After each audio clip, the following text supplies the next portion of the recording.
Bienvenue sur ma chaîne YouTube, je m'appelle Grace Tonier, j'ai quitté la France pour m'installer au Cameroun et créer une société qui s'appelle Yega. Donc Yega a pour but d'accompagner la diaspora dans leurs projets immobiliers. Et donc, aujourd'hui, je voulais parler d'un sujet et faire le parallèle avec un autre sujet, deux sujets qui sont un peu controversés de mon point de vue et je partage mon point de vue. Je vous dis déjà, spoiler alert, haters alert, c'est un sujet qui ne va pas faire l'unanimité.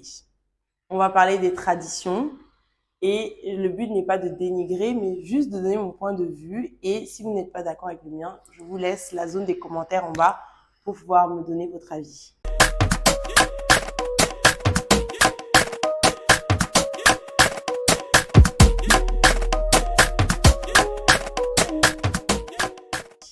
Donc, j'ai accompagné une cliente dans l'achat de son terrain. Et à un moment, on nous dit qu'il faut donner à manger au chef. Donc, sous-entendu, ils sont là pour représenter les institutions, mais on doit quand même leur faire un geste que je trouve tout à fait normal. Jusqu'à ce stade, il n'y a pas de souci. Et après, on me dit, ils vont faire une liste des choses qu'ils veulent. Je dis, mais là, c'est plus un geste.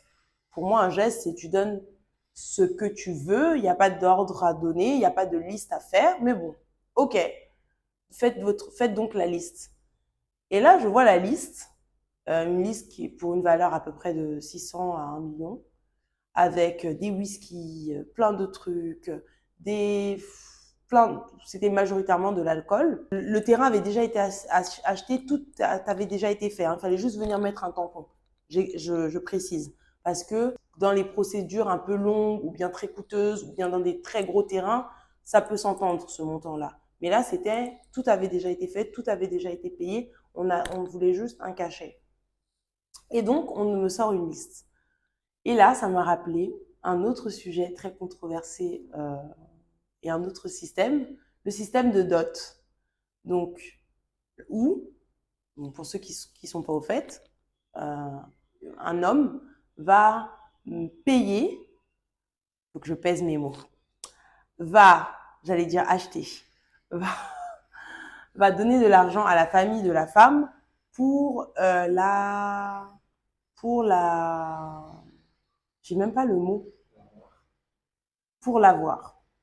Donc il va cogner à la porte d'abord, il va dire voilà, c'est moi qui vis avec votre fille, et là on va lui demander une mini liste. Ensuite il va revenir pour chercher la grosse liste. Et en fonction de la tête du client, la liste va être plus ou moins grosse. En fonction de la valeur la valeur estimée de son enfant, si elle a fait des études, si nanani, si patati, si patata, eh ben on va taxer. Et là, il va y avoir une série de négociations, un peu comme ce que j'ai fait avec ce chef-là, une série de négociations pour dire non mais là, la liste est un peu élevée, etc., etc. Alors, je suis pas en train de dire que la dot est un mauvais système. C'est pas ce que je suis en train de dire. Je suis en train de dire que c'est un système que j'estime être devenu abusif, où on va plus mettre l'amour devant, on va plus dire, ok, on va faire ses calculs, on va se dire, est-ce que mon enfant va m'apporter par exemple, un père qui a plein de filles va se dire, je vais faire mes calculs, celle-ci va me payer ma maison, celle-ci ma voiture, celle-ci ceci.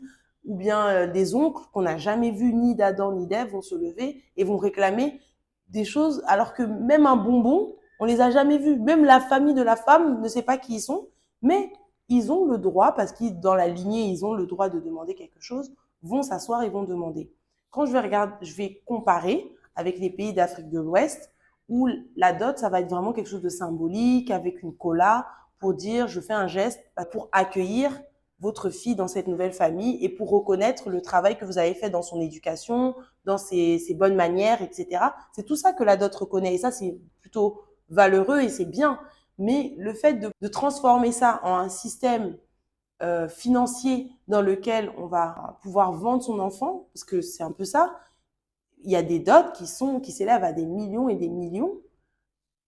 Voilà, est-ce que c'est nécessaire? Est-ce que, je prends mon exemple, moi j'ai jamais été dotée, je prends mon exemple, s'il fallait qu'on enlève cet argent qui aurait pu servir au foyer pour les enfants, est-ce que ça aurait été une bonne chose? Je ne sais pas. Pourtant, par exemple, c'est pas pour autant que moi, je dis, je ne veux pas être dotée. C'est pas ça le sujet. C'est est-ce que mettre des millions auprès de gens qu'on ne connaît pas, au détriment d'un argent qui pourra servir au foyer, à l'éducation de ses enfants, au paiement de leur scolarité, de leur permis quand ils seront grands. Parce que c'est des montants qui sont vraiment, qui peuvent payer ce genre de choses. Une année scolaire, même plusieurs années scolaires, le mettre pour des oncles qu'on n'a jamais vus. Et quand on a eu à me parler de la dot, donc moi j'ai jamais assisté à une dot, j'ai déjà eu beaucoup d'échos sur des dots qui se sont passés dans ma famille et autres.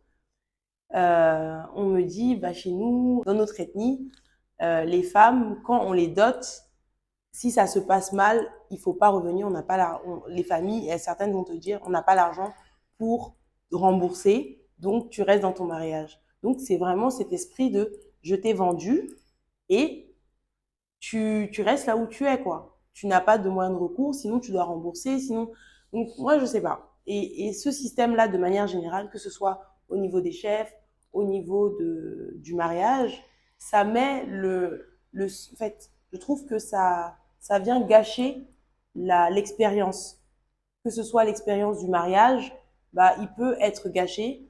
Un couple qui peut vraiment s'aimer, ça peut créer des tensions parce que voilà, il y a des abus, parce que en fait, il faut voir tout cet aspect-là où on va gâcher et on va mal débuter une relation qui va s'établir sur des années.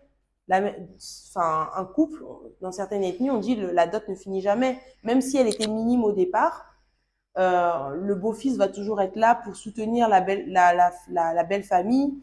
Mais sauf que il estime avoir été abusé au début, bah, la relation va être tendue. Et demain, quand il y aura un problème familial, il va faire comme s'il n'est pas concerné. Il va dire, bah, vous avez qu'à aller prendre dans la dot qu'on vous a donnée. Ça va un peu créer ce type de tension.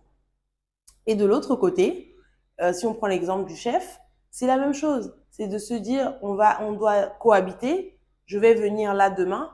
Peut-être que dans la chefferie, il peut avoir un problème. Peut-être que le chef même personnellement peut avoir quelque chose. Mais si j'estime il a abusé, les relations vont être tendues. Et donc c'est en ça que j'estime que c'est des systèmes qui sont un peu archaïques, qui devraient juste rester dans le symbole qui existait à leur création. Et aujourd'hui, ça s'est vraiment développé en autre chose qui est vraiment, je trouve, à dénoncer dans certains cas où on a des abus pas possibles.